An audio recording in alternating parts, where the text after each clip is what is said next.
So, Enkidu, how do you like my kingdom? Magnificent, isn't it? He gestured proudly to the golden walls, the long tables heavy with roasted meats, fruits, and steaming bread.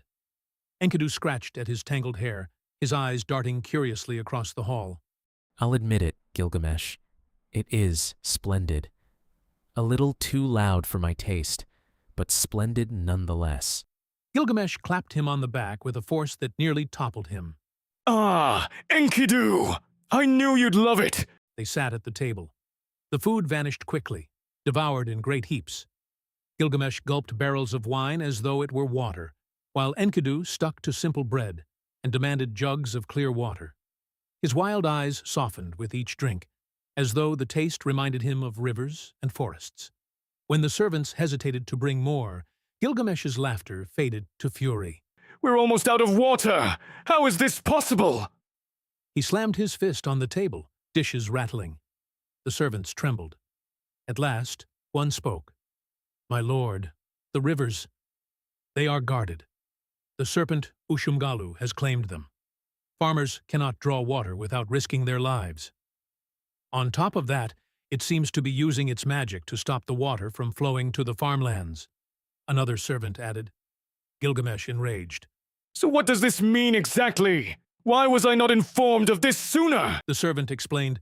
This means that Uruk might suffer from water and food shortage in the coming days. Gilgamesh exclaimed. Well, your majesty, we caught word of this when you began your battle with our honored guest here, so we were unable to inform you until now, the servant explained.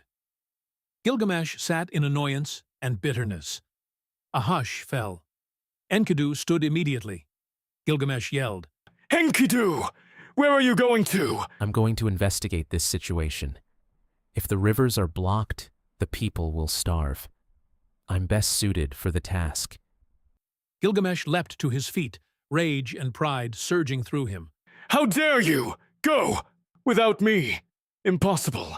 I am your king! I will fight beside you, brother! The two armed themselves. Gilgamesh strapped twin axes across his back, a dagger gleaming at his hip. Enkidu slung a bow over his shoulder, arrows clattering in their quiver. Their footsteps echoed through the halls as they marched into the night. The duo head out on foot and exit Uruk, heading into the marshes. The pair move around the marshlands, going further and further away from the city. Enkidu asked, I had a question for you, Gilgamesh. What do you have on your mind, brother? Is there a reason you're so aggressive? To who? Well, your servants, for one. Oh, please, Enkidu. They're beneath me. I am their spectacular king. On top of that, I am a mighty specimen of a man. While I do agree that you are indeed a specimen and are quite special. You see, you witnessed my greatness firsthand and lived to tell the tale. But did you work for that great strength of yours, though? What? Of course not. I was blessed to have a goddess for a mother. Did you ever put in the work necessary to become this strong? Yes, that's what I just said. So you didn't choose to be this strong, did you? Absolutely. Born into the role. So I'm guessing it's a similar story with you being king. How dare you? My gifts are the reason why I'm above every one of my citizens. So in a nutshell, you didn't work for anything that makes you superior. Why do you speak of so many what-ifs? The here and now is that I am Gilgamesh, the epic and magnificent king of Uruk. But you simply got lucky. You could have had your strength, but could have born to commoners.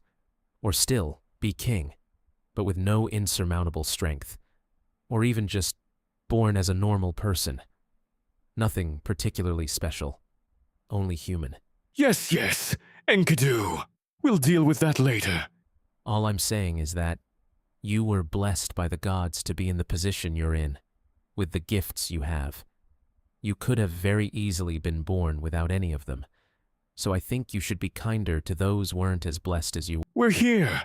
The marshlands greeted them with a wall of mist. Reeds whispered in the wind.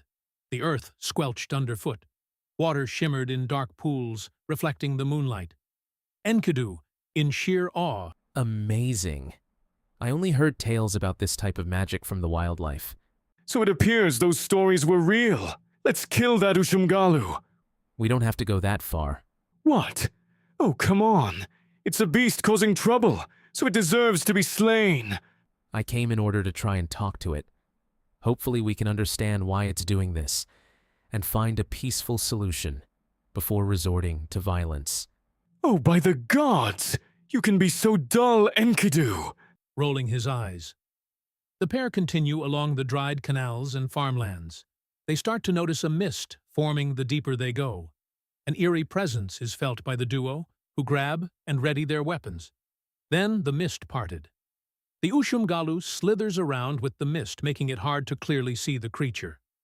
Enkidu speaks to the beast. Great dragon serpent Ushumgalu, we're honored to be in your presence. I'm not honored. Be quiet, Gilgamesh. We beseech you to leave the river in peace and allow the human farmers and workers to operate uninhibited. Peace with a beast?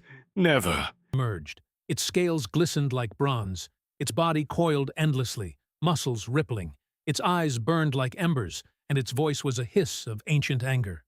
Us dragon serpents had this river and territories for countless human lifetimes. I will not give it back up.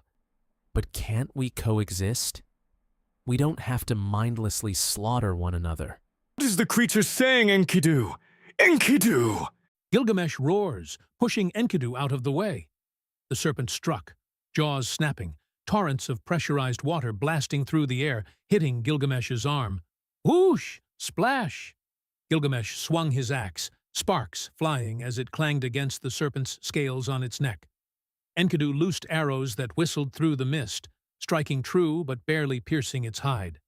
By the god! Why did you freeze? Gilgamesh, your arm. Gilgamesh noticed, but laughed it off. Oh, relax. Moving his burnt arm a bit. It may sting a little, but it still works just fine. Plus I heal rather fast. The Ushumgalu charged at them, but the pair jumped back, avoiding the collision. They grabbed their weapons and leapt into battle.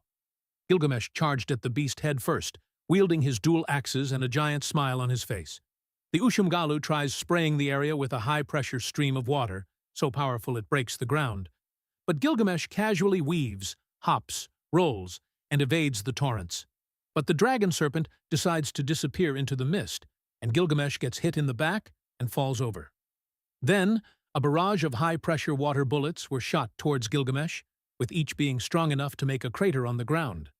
But the Ushumgalu is hit in its body by some arrows, shot by Enkidu. The Ushumgalu charged at Enkidu, trying to spray him with his pressurized stream. But the beast screeches in pain as Gilgamesh took the opportunity to throw one of his axes at the dragon serpent's back. Gilgamesh leaps into the air and grabs Ushumgalu and begins to wrestle him as the beast fights back, with Enkidu spraying arrows on the ground for support. Gilgamesh is thrown off the dragon and rolls on and evades the torrents. But the dragon serpent decides to disappear into the mist, and Gilgamesh gets hit in the back and falls over. Gilgamesh back to back, with Enkidu asks, Enkidu! Can you try drawing him out with more arrows? I'm sorry, but I'm out of arrows. Damn it! That thing is such a pest! Don't make us kill you. It's not too late for us to come to a compromise. Please, of utter desperation, don't move me. The Ushumgalu moves in once more for an attack, but Enkidu grabs its head and holds it down, with Gilgamesh emerging from the mist and leaping down from the air with his axe, slashing the beast's head off. The battle churned the marsh into chaos. Waves crashed, reeds bent, lightning flashed in the serpent's eyes. Gilgamesh dodged another blast, roaring as he leapt high, axes raised. With a mighty crack, his blade split scale and bone. The Ushumgalu thrashed once, then collapsed, its body dissolving into the mist. Silence fell. Gilgamesh raised his weapon triumphantly. Yes! What a glorious battle! A fantastic feast awaits us! Enkidu's shoulders slumped. He stared at the fading serpent. A shame it ended in blood. Don't sulk, brother. This is victory! This is glory! Now, what should we have my servants prepare? I feel like I could eat 12 boars right now! Ha ha ha! Grabbing Enkidu to his side. Enkidu sighs. I suppose you have a point. I as well, Gil. I as well. The mist starts to fade as they move along.